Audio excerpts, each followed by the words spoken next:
26ویں آئینی ترمیم کے خلاف درخواستوں کی جو ابتدائی سماعت تھی، یعنی پہلی سماعت، وہ ہوئی ہے۔ اس میں ممکنہ فل کورٹ تشکیل دینے اور اس کیس کی براہ راست نشریات کیے جانے کے حوالے سے جو متعلقہ فریقین تھے ان کو نوٹسز جاری کر دیے گئے ہیں۔ جو درخواست گزار ہیں حامد خان، جنہوں نے چیلنج کیا ہے اس ترمیم کو، ان کا مرکزی نقطہ یہ ہے کہ آئین پاکستان کو 1973 کی اصل شکل میں واپس بحال کیا جائے اور 26ویں ترمیم کو ریورس کر دیا جائے۔ اب اس فیصلے کی جو دوبارہ سماعت ہے وہ ہوگی 3 ہفتوں کے بعد۔ ابھی تو نوٹسز جاری ہوئے نا، پہلی سماعت میں یہی ہوتا ہے کہ متعلقہ فریقین جو ہیں ان کو نوٹس جاری کر کے بلا لیا جاتا ہے۔ اس کی سماعت ملتوی کر دی گئی ہے 3 ہفتوں تک کے لیے۔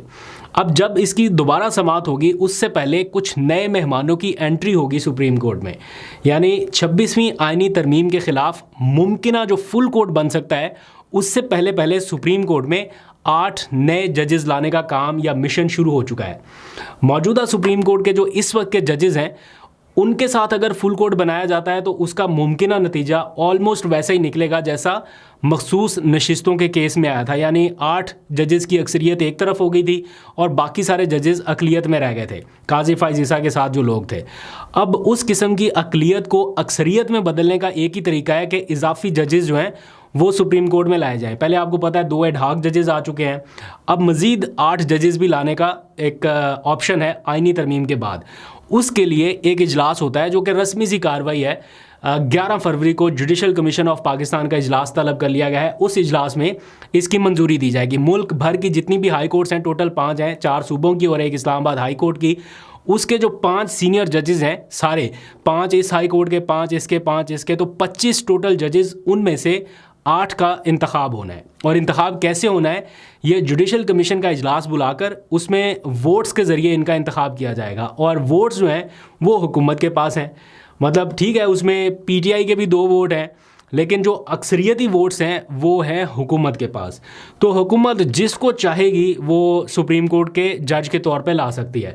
پیپلز پارٹی چاہے یا مسلم لیگ نون چاہے، وہ اپنی پسند کے جج کو آرام سے سپریم کورٹ تک پہنچا سکتے ہیں۔ بہت سارے لوگ یہ ڈسکس کر رہے ہیں کہ اسلام آباد ہائی کورٹ سے بھی چونکہ جج صاحب کو لے کے جانا ہے سپریم کورٹ میں، تو کون سے جج صاحب جا سکتے ہیں؟ تو اس ٹائم سب کے ہاٹ فیورٹ جو ہیں وہ عامر فاروق صاحب ہیں، ان کو ہائی کورٹ سے لے جایا جائے گا سپریم کورٹ میں، ایسا ڈسکس کیا جا رہا ہے کہ ان کو تو لے جانا بنتا ہے، اور ایسا ہو نہیں سکتا کہ ان کو نظر انداز کر کے کسی اور جج صاحب کو لے جایا جائے۔ تو اس کے لیے لیکن پھر یہ کویشچن بھی بنتا ہے کہ اگر عامر فاروق صاحب کو اسلام آباد ہائی کورٹ سے سپریم کورٹ میں لے جایا جاتا ہے تو پھر ان کی جگہ پہ ہائی کورٹ کا چیف جسٹس کون بنے گا؟ کیونکہ اس ٹائم جو سینئر موسٹ جج ہیں وہ تو جسٹس محسن اختر کیانی ہے۔ تو حکومت تو کسی صورت نہیں چاہے گی کہ جسٹس محسن اختر کیانی اس وقت چیف جسٹس بن جائیں اسلام آباد ہائی کورٹ کے۔ جیسے منصور علی شاہ سینئر موسٹ تھے، وہ نہیں بن سکے یا نہیں بننے دیا گیا، اسی طرح محسن اختر کیانی کا بھی مجھے نہیں لگتا نمبر آئے گا۔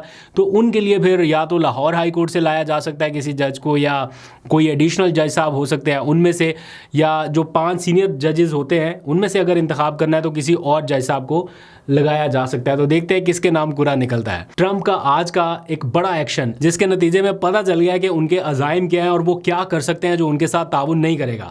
تو معاملہ شروع ہوا ہے کولمبیا سے، اور کولمبیا اور امریکہ کے درمیان کچھ غیر قانونی مقیم افراد کا یہ معاملہ تھا جو اللیگل امیگرینٹس کہلاتے ہیں نا، غیر قانونی طور پر جو وہاں پہ مقیم ہے۔ تو ٹرمپ نے آپ کو پتہ ہے ان کے خلاف ایک آپریشن شروع کرنے کا اعلان کیا تھا۔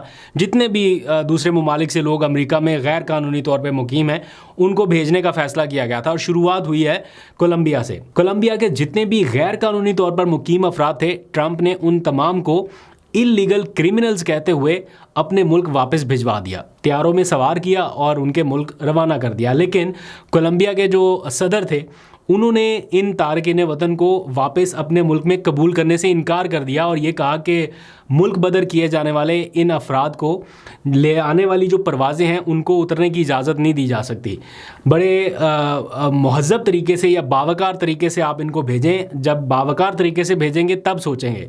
تو ٹرمپ نے فوری اس معاملے پر جوابی کارروائی کی، کیونکہ جب ان کا ڈیسیژن ہے کہ اپنے ملک سے انہوں نے غیر قانونی مقیم لوگوں کو بھیجنا ہے اور کولمبیا آگے ریزسٹ کر رہا ہے اس معاملے پر، تو انہوں نے ریٹیلیٹ کیا اور ریٹیلیشن کے نتیجے میں انہوں نے کولمبیا پر پابندیوں کا اعلان کر دیا، اور پہلی پابندی یہ لگائی کہ 25% تک ٹیکس عائد کر دیا کہ جو بھی میڈ ان کولمبیا پروڈکٹ امریکہ تک آئے گا اس کے اوپر 25% تک ٹیکس عائد ہوگا، جو کہ بڑھ کے اگلے مرحلے میں 50% تک جائے گا۔ صرف یہی نہیں، اس میں ایڈ کیا گیا ٹریول بین، اور وہ بھی امیجیٹ ٹریول بین، یعنی فوری طور پر ان کے امریکہ آنے پر پابندی۔ جتنے بھی حکومت میں شامل لوگ ہیں ان کے ویزا ریووک کر دیے گئے، یعنی ویزا ان کے روک دیے گئے فوری طور پہ، اور صرف حکومت میں شامل لوگ ہی نہیں، تمام سرکاری افسران بھی ان پابندیوں کی زد میں آئے، فیملی ممبران، رشتہ دار، اور حکومت کے ساتھ ساتھ جو ان کے اتحادی ہیں، ان کو سپورٹ کرنے والے، یہ تمام لوگوں کے اوپر سیم ریسٹرکشنز عائد کر دی گئی ود امیجیٹ ٹریول بین۔